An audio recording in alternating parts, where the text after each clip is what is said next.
အားလုံးပဲမင်္ဂလာပါဒီနေ့သင်ကြားပေးမှာကတော့ grade 6သင်ကြားတဲ့အခန်း၄ရဲ့လေ့ကျင့်ခန်း၄တဲ့သမားနေ့ကျန်နေတဲ့ပုံစံလေးတွေဖြစ်ပါတယ်နံပါတ်9အောက်ပါအပိုင်းကိန်းတို့ကိုရာဂိုင်နှုန်းဖြည့်ဖော်ပြပါရာဂိုင်နှုန်းဆိုလို့ရှိရင်ရာဂိုင်နှုန်းကဖဲအပေါ်မှာမူတည်တာလဲ100ပေါ်မှာမူတည်တာเนาะပိုင်းခြေ100ပေါ်မှာမူတည်တာရာဂိုင်နှုန်းပဲဖော်ပြမယ်ဆိုလို့ရှိရင်ပေးထားတဲ့အပိုင်းကိန်းတွေတသမကိန်းတွေကိုပိုင်းခြေ100ဖြစ်အောင်လုပ်မယ်ဟုတ်ပြီเนาะဒါဆိုလို့ရှိရင်အပေါ်မှာရှိတဲ့ပိုင်းဝေကိုရာဂိုင်နှုန်းလေးနဲ့ပြပေးလိုက်အောင်မယ်ကာကြီး10ပိုင်းခြေ10ကို100ဖြစ်အောင်လုပ်ဖို့အတွက်ဘာနဲ့မြောက်ကမလဲ10နဲ့မြောက်မယ်ပိုင်းခြေကို10နဲ့မြောက်ရင်ပိုင်းဝေကိုလည်း10နဲ့မြောက်မယ်ဒါဆိုရင်အပေါ်က90အောက်က100ပိုင်း90ပိုင်းရသွားပြီဆိုရင်ရာဂိုင်နှုန်းနဲ့ပြတော့မယ်အပေါ်ကပိုင်းဝေကိုရာဂိုင်နှုန်းနဲ့ပြလိုက်တော့90ရာဂိုင်နှုန်းခါခွေ25ပိုင်း2ပိုင်း25ကို100ဖြစ်ဖို့အတွက်ဘာနဲ့မြောက်ရမလဲ4နဲ့မြောက်ကမယ်ပိုင်းခြေကို4နဲ့မြောက်ရင်ပိုင်းဝေကိုလည်း4နဲ့မြောက်လိုက်မယ်အပေါ်က2 4လီ8အောက်က25 4လီ100ပိုင်းခြေ100ဖြစ်သွားပြီဆိုရင်ပိုင်းဝေကိုရာဂိုင်နှုန်းနဲ့ပြလိုက်တော့8ရာဂိုင်နှုန်းနံပါတ်ခငယ်15ပိုင်း9ပိုင်းဟုတ်ပြီဒီမှာ15ကို100ဖြစ်ဖို့အတွက်ဆရာမတို့စဉ်းစားလို့မရဘူးเนาะ15ကို100ဖြစ်ဖို့အတွက်မြောက်ကိန်းမရှိဘူးဒါကြောင့်ဆရာမတို့ဒီမှာသူပေးထားတဲ့အပိုင်းကိန်းယူပြန်စဉ်းစားမယ်ဘာဖြစ်အောင်လုပ်လို့ရလဲအရှင်းဆုံးပုံစံဖြစ်အောင်လုပ်လို့ရတယ်เนาะအရှင်းဆုံးပုံစံဖြစ်အောင်လုပ်ပြီးတော့မှဆရာမတို့ပိုင်းခြေကို100ပြောင်းလိုက်တော့သူတို့နှစ်ခုစလုံးကို3နဲ့ခြေလို့ရတော့3 3လီကို3ကလီ15ဒါဆိုရင်အဖြေကဘယ်လောက်ရမှာလဲ5ပိုင်း3ပိုင်းဟုတ်ပြီ5ပိုင်း3ပိုင်းရတော့မှ5ကိုဆရာမတို့ပိုင်းခြေ5ကို100ဖြစ်အောင်လုပ်လိုက်တော့5ကို20နဲ့မြောက်လိုက်တော့25လီ100ပိုင်းခြေကို20နဲ့မြောက်ရင်ပိုင်းဝေကိုလည်း20နဲ့မြောက်လိုက်မယ်တော့25လီ100အပေါ်က23လီ60 100ပိုင်း60ပိုင်းဆိုရင်အပေါ်ကပိုင်းဝေ60ကရာဂိုင်နှုန်းနဲ့ပြလို့ရပါတော့60ရာဂိုင်နှုန်းနံပါတ်ခါကြီး50ပိုင်း49ပိုင်း50ကို100ဖြစ်ဖို့အတွက်ဘာနဲ့မြောက်ပေးလိုက်မလဲ2နဲ့မြောက်မယ်ပိုင်းခြေကို2နဲ့မြောက်ရင်ပိုင်းဝေကိုလည်း2နဲ့မြောက်လိုက်မယ်50နှစ်လီ100 4 9နှစ်လီ18 8ရေး1မှတ်4နှစ်လီ8 98 100ပိုင်း98ပိုင်းပိုင်းခြေ100ဖြစ်သွားပြီဆိုပိုင်းဝေ98ကိုရာဂိုင်နှုန်းနဲ့ပြလိုက်တော့98ရာဂိုင်နှုန်း4ပိုင်း8ပိုင်း4ပိုင်း8ပိုင်းကလည်း8ကို100ဖြစ်ဖို့အတွက်မရှိဘူးဒါကြောင့်ကိန်းချေမယ်နော်ကိန်းချေတော့4တက်လီ4 4နဲ့လီ8နှစ်ပိုင်းတစ်ပိုင်းရတာကိုဘာနဲ့မြောက်မလဲ2ကို50နဲ့မြောက်မယ်ပိုင်းခြေကို50နဲ့မြောက်ရင်ပိုင်းဝေကိုလည်း50နဲ့မြောက်လိုက်တော့2 5လီ30 50နဲ့လီ100အပေါ်က50ပိုင်းခြေက100ဖြစ်သွားပြီဆိုရင်အပေါ်ကပိုင်းဝေက50ရာဂိုင်နှုန်းအောက်က35ပိုင်း28ပိုင်း35ကို100ဖြစ်ဖို့အတွက်မြောက်ကိန်းမရှိဘူးဒါကြောင့်ခြေမယ်9နဲ့ခြေလို့ရမယ်เนาะအရှင်းဆုံးပုံစံပြောင်းလိုက်တော့9 4လီ28 9 5လီ35 5ပိုင်း4ပိုင်း5ကို100ဖြစ်ဖို့အတွက်20နဲ့မြောက်မယ်ပိုင်းခြေကို20နဲ့မြောက်ရင်ပိုင်းဝေကိုလည်း20နဲ့မြောက်လိုက်တော့25လီ100 24လီ80ပိုင်းခြေ100ရသွားပြီဆိုရင်ပိုင်းဝေ80ကရာဂိုင်နှုန်းနဲ့ပြလိုက်တော့80ရာဂိုင်နှုန်းဟုတ်ပြီဒါဆိုရင်အပိုင်းကိန်းကနေရာဂိုင်နှုန်းပြောင်းတဲ့ဟာလေးကလည်းခလေးတို့ရမယ်ထင်ပါတယ်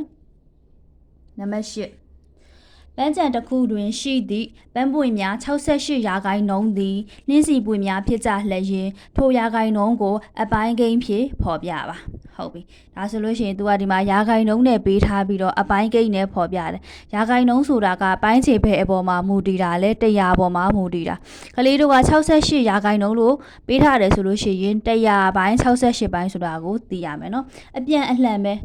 ရာဂိုင်နှုန်းကိုမေးလို့ရှိရင်ပိုင်းခြေ100ဖြစ်အောင်လုပ်ပေးရာဂိုင်နှုန်းနဲ့ဖော်ပြထားတယ်ဆိုလို့ရှိရင်ပိုင်းခြေ100ဖြစ်အောင်အပိုင်းကိန်းပြောင်းပေးလိုက်ရုံပဲဒါဆိုရင်သူ့ရဲ့ပေးချက်လေးကိုပြန်ရေးတော့ပန်းချံတစ်ခုတွင်ရှိသည့်နှင်းစီပွင့်များညီမျှခြင်း68ရာဂိုင်နှုန်းအပိုင်းကိန်းဖြစ်ပြတော့68ရာဂိုင်နှုန်းကဘယ်ပေါ်မှာမူတည်တာလဲပိုင်းခြေ100ပေါ်မှာမူတည်တာဒါကြောင့်100ပိုင်း68ပိုင်းဟုတ်ပြီ100ပိုင်း68ပိုင်းဒီတိုင်းထားခဲ့လို့မရဘူးဆရာမတို့အပိုင်းကိန်းနေဆိုလို့ရှိရင်အရှင်းဆုံးပုံစံပြောင်းပေးမယ်4နဲ့ခြေလို့ရလား2နဲ့ခြေလို့ရလား8နဲ့ခြေလို့ရလားအရင်ဆုံး4နဲ့စဉ်းစားကြည့်လိုက်တော့4တက်4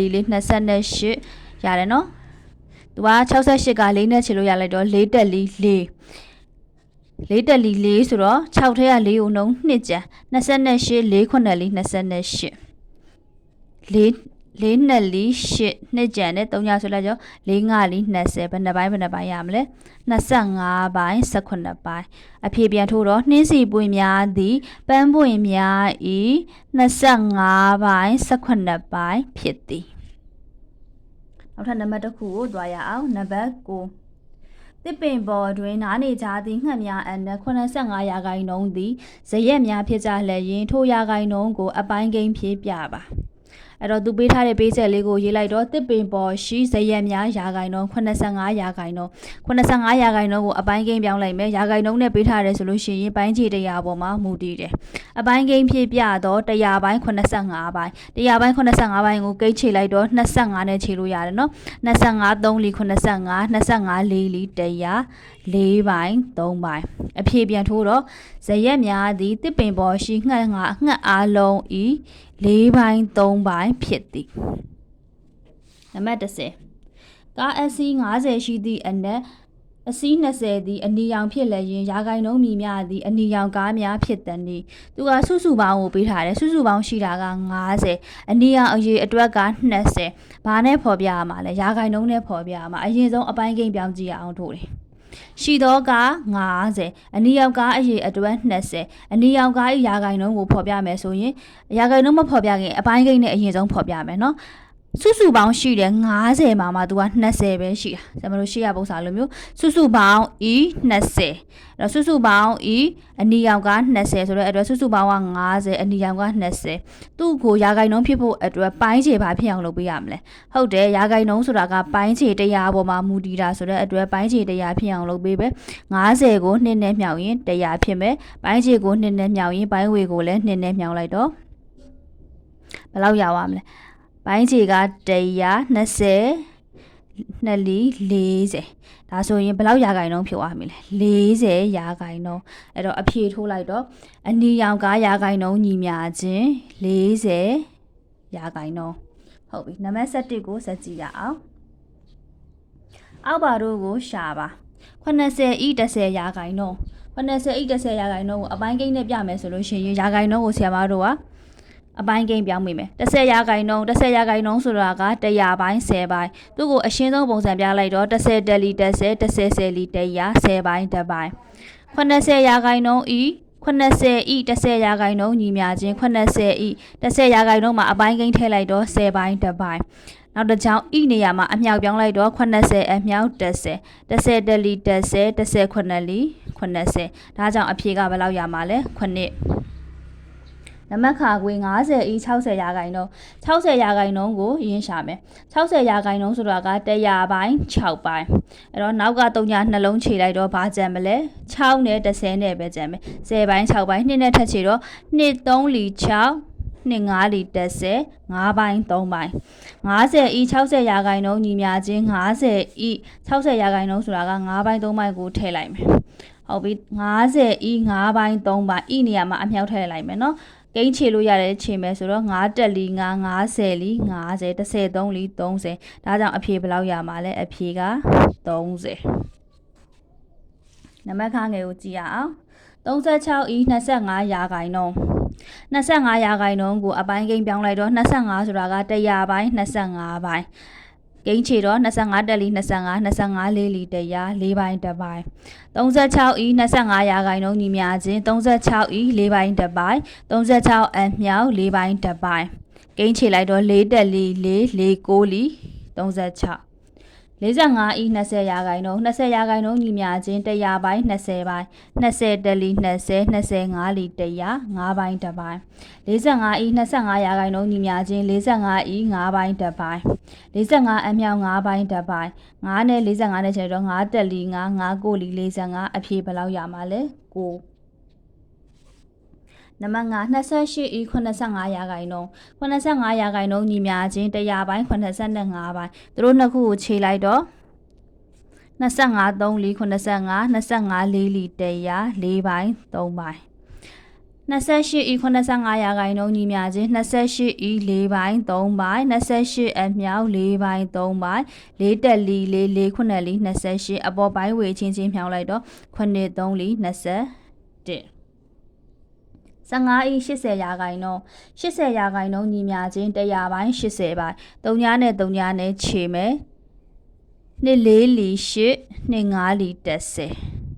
5ပိုင်း4ပိုင်း15ဤ80ရာခိုင်နှုန်းညီမျှခြင်း15ဤ5ပိုင်း4ပိုင်း15အမြောက်5ပိုင်း4ပိုင်း5တက်လီ5 5 3လီ15 3 4လီ12ဟုတ်ပြီနောက်တစ်ပုဒ်ကိုကြည့်ရအောင်နံပါတ်12အောက်ပါရာခိုင်နှုန်းကိုဒသမကိန်းဖြည့်ပြပါရာခိုင်နှုန်းပေးထားတယ်ရာခိုင်နှုန်းပေးထားတယ်ဒသမကိန်းနဲ့ပြမယ်အဲ့တော့ဆရာမတို့ကဒီမှာရာခိုင်နှုန်းကနေဘယ်ကိုပြောင်းမလဲဆိုလို့ရှိရင်အပိုင်းကိန်းကိုပြောင်းမယ်အဲ့ဒီအပိုင်းကိန်းကနေမှဒသမကိန်းကိုပြောင်းမိမယ်နော်အစင်း2စင်းဖြစ်သွားပါမယ်29ရာခိုင်နှုန်းညီမျှခြင်းဒါတော့အပိုင်းကိန်းပြောင်းလိုက်တော့100ပိုင်း29ပိုင်းဟုတ်ပြီ29ကို100ရာလီစိမ့်နဲ့စားတာတော့3 ဒသမ2 9 44ရာခိုင်နှုန်းညီမျှခြင်း100ပိုင်း44ပိုင်း44ကို100နဲ့စားတာတော့3 ဒသမ4 4 53ရာခိုင်နှုန်းညီမျှခြင်း100ပိုင်း53ပိုင်း53ကို100နဲ့စားတာတော့3 ဒသမ5 3 6ရာခိုင်နှုန်းညီမျှခြင်း100ပိုင်း6ပိုင်း100နဲ့စားတာတော့3 ဒသမ3 6 80ရာခိုင်နှုန်းညီမျှခြင်း100ပိုင်း80ပိုင်းအဲ့တော့3 ဒသမ8 3ဟုတ်ပြီနံပါတ်73အောက်ပါကိန်းတို့ကိုအောက်ပါဒသမကိန်းတို့ကိုရာခိုင်နှုန်းဖြည့်ဖော်ပြပါပေးထားတာကဒသမကိန်းဖော်ပြခိုင်းတာကရာခိုင်နှုန်းအလယ်မှာဘာရှိမလဲအပိုင်းကိန်းတစ်ခုပြောင်းပေးရမယ်နော်အလယ်အဆင့်ရှိမယ်3 ဒသမ65အပိုင်းကိန်းပြောင်းလိုက်တော့2နေရာဆိုတော့ရာလီစိတ်100နဲ့စားထားတော့100ပိုင်း65ပိုင်း100ပိုင်း65ပိုင်းကိုရာခိုင်နှုန်းနဲ့ပြလိုက်တော့65ရာခိုင်နှုန်း3 ဒသမ24 3 ဒသမ24ဆိုတာကရာလီစိတ်အထိရှိတော့သူ့ကို100နဲ့စားလိုက်တော့100ပိုင်း24ပိုင်းရာခိုင်နှုန်းနဲ့ပြမယ်24ရာခိုင်နှုန်း3 ဒသမ8 3 ဒသမ8ဆိုတာက10လီစိတ်ရှိမယ်เนาะအဲ့တော့ဆရာမတို့က100နဲ့စားမှာဆိုတဲ့အတွက်သူ့မှာ3 တစ်လုံးထပ်တိုးလိုက်တော့100ပိုင်း80ပိုင်းသူ့ကိုရာခိုင်နှုန်းနဲ့ပြမယ်ဆိုရင်80ရာခိုင်နှုန်း3 ဒသမ38 3 ဒသမ38ကတခါတည်းရာလီစိတ်ဆိုတဲ့အတွက်8ကို100နဲ့စားလိုက်တော့8ရာခိုင်နှုန်း3 ဒသမ1ရှိတာက10လီစိတ်ထဲရာလီစိတ်နဲ့စားမှာဆိုတဲ့အတွက်တစ်လုံးထပ်တိုးတော့သူ့ကိုရာခိုင်နှုန်းနဲ့ပြတော့10ရာခိုင်နှုန်းဟုတ်ပြီနောက်တစ်ပုဒ်ကိုကြည့်ရအောင်အောက်ပါတို့ကိုတွက်ပါနံပါတ်14အောက်ပါတို့ကိုတွက်ပါအပိုင်းကိန်းဖြစ်ဖော်ပြပါအပိုင်းကိန်းနဲ့လည်းဖော်ပြပေးရမယ်ဒသမကိန်းနဲ့လည်းဖော်ပြပေးရမယ်88ဤ4ရာခိုင်နှုန်း4ရာခိုင်နှုန်းကိုအရင်ဆုံးပြောင်းလိုက်တယ်4ရာခိုင်နှုန်းညီမျှခြင်း100ပိုင်း4ပိုင်း100ပိုင်း4ပိုင်းကိုကိန်းချလိုက်တော့2 2လီ4 2 50လီ150ပိုင်း2ပိုင်း50 2တက်လီ2 25လီဆိုတော့25ပိုင်း100ပိုင်း4ရာခိုင်နှုန်းကိုအပိုင်းကိန်းပြောင်းလိုက်တာ25ပိုင်း1ပိုင်း88ဤ4ရာခိုင်နှုန်းညီမျှခြင်း88ထည့်မယ်ဤနေရာမှာအမြောက်ထည့်မယ်4ရာခိုင်နှုန်းနေရာမှာအပိုင်းကိန်း25ပိုင်း1ပိုင်းကိုထည့်လိုက်မယ်88နဲ့25နဲ့ဘာလွဲစားလို့ရမလဲ9နဲ့သူက9နဲ့ပဲစားလို့ရမယ်ဆိုတော့88က9နဲ့စားလို့ရလားမရဘူးเนาะမရဘူးဆိုလို့ရှိရင်ဘာပြောင်းမလဲဆိုရင်88ပိုင်း25ပိုင်းဟုတ်ပြီအဲ့ဆို88ပိုင်း25ပိုင်းကိုဆရာမတို့ကအပိုင်းကိန်းရောက်သွားပြီဆိုလို့ရှိရင်ဒသမကိန်းပြောင်းမှုအတွက်သူ့ကိုစားပေးမယ်88ကိုဒီ25နဲ့စားလိုက်မယ်စားလိုက်တော့25ဘယ်လောက်လို့ရမလဲ25 3လီ85 3ကျန်ဒသမထိုး3ညာဆွဲချ25တလီ25 5 3ညာ25 2လီ50အဲ့တော့ဒသမကိန်းနဲ့ပြမယ်ဆိုရင်3 ဒသမ1 2အပိုင်းကိန်းနဲ့ပြရင်25ပိုင်း88ပိုင်းဒသမကိန်းနဲ့ပြမယ်ဆိုရင်3 ဒသမ1 2 44ဤ36ရာခိုင်နှုန်း36ရာခိုင်နှုန်းညီမျှခြင်း100ပိုင်း36ပိုင်းသူ့ကို4နဲ့စားလိုက်တော့4 9လီ36 4 25လီ100 44ဤ36ရာခိုင်နှုန်းညီမျှခြင်း44အမြောက်25ပိုင်း44ပိုင်းကိန်းခြေလို့ရလားကြည့်မယ်နော်ခြေလို့မရဘူးဆိုရင်ဘာလုပ်မလဲအပေါ်ချင်းမြောက်လိုက်မယ်အောက်ကအပိုင်းကိန်းက25 4 9လီ36 6ရေး3မယ်4 9လီ36 39 38 39 396 25ပိုင်း396ပိုင်း396ကို25နဲ့စားလိုက်တော့25တက်လီ25 9တဲ့က5ကိုနှုတ်4 3တဲ့က2ကိုနှုတ်1 16 25 4လီ100 25 5လီ125နှုတ်လိုက်တော့6ထဲက5ကိုနှုတ်1 4တဲ့က2ကိုနှုတ်2နောက်က300ဆွဲချဒသမထိုး25 8လီ4လီက100 25 8လီဆိုတော့200 10ဒသမထိုး300ဆွဲချ25 4လီ100ဒါကြောင့်ဒသမကိန်းနဲ့ဖော်ပြမယ်ဆိုရင်အဖြေက15ဒသမ8လီဟုတ်ပြီကာကြီးနဲ့ခါခွေးနဲ့ကိုတွက်ပြပြီးပြီဆိုတော့ခါငယ်ခါကြီးကိုကိုယ့်ဘောင်ကိုစူးစမ်းပြီးတော့တွက်ကြည့်မယ်နော်အရင်ဆုံးရာဂိုင်နှုန်းတွေကိုအပိုင်းကိန်းတွေပြောင်းမိမယ်ရတဲ့အပိုင်းကိန်းနဲ့ဒီ450နဲ့ကိုမျှောက်မယ်နံပါတ်ခါကြီးလည်းအဲ့လိုပဲရာဂိုင်နှုန်းကိုအပိုင်းကိန်းပြောင်းမိမယ်ရတဲ့အပိုင်းကိန်းနဲ့200နဲ့ကိုမျှောက်မယ်ပြီးရင်ဒသမအပိုင်းကိန်းတစ်ခုထားမယ်ဒသမကိန်းတစ်ခုထားပေးရမယ်နော်နောက်ထပ်နံပါတ်တစ်ခုဖြစ်တဲ့နောက်ဆုံးနံပါတ်4ကျင်ငန်း15ကိုကြည့်ရအောင်15 4ကျင်ငန်းစာအုပ်ပေါင်း1500ဤ20ရာခိုင်နှုန်းကိုရောင်းလိုက်တော့အုပ်ရည်မြည်များရောင်းလိုက်တဲ့နေ့စုစုပေါင်းရှိတဲ့အုပ်ရည်က1500ရောင်းလိုက်တာက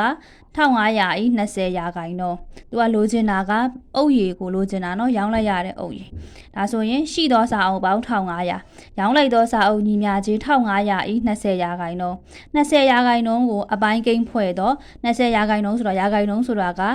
ပိုင်းခြေ100ပေါ်မှာပဲမူတည်တယ်100ပိုင်း20ပိုင်းတော့20တက်လီ20 25လီ100 20ရာခိုင်နှုန်းဆိုတာက5ပိုင်းတစ်ပိုင်းအဲ့တော့ဒီအပေါ်ကကာကိုပြန်ရေးတော့1500ဤ20ရာခိုင်နှုန်း1500ဤနေရာမှာအမြောက်ထည့်လိုက်မယ်5ပိုင်းတစ်ပိုင်း5တက်လီ5 3လီ15အနောက်က3နှလုံးကြံမယ်300အုပ်ရည်ပေါင်းကိုမေးရဆိုတော့အနောက်ကအုပ်ပါမယ်အဖြေရောင်းလိုက်တော့စာအုပ်ညီမျှခြင်း300အုပ်ဟုတ်ပြီဒါဆိုရင်လေ့ကျင့်ခန်း4ရက်သက်မှ2လဲပြီးသွားပြီဆိုတော့ရာဂိုင်နှုန်းနဲ့ပတ်သက်တဲ့ပုံစံလေးတွေကိုအားလုံးရောက်အောင်မယ်ထင်ပါတယ်ဒီနေ့တော့ဒီလောက်ပါပဲ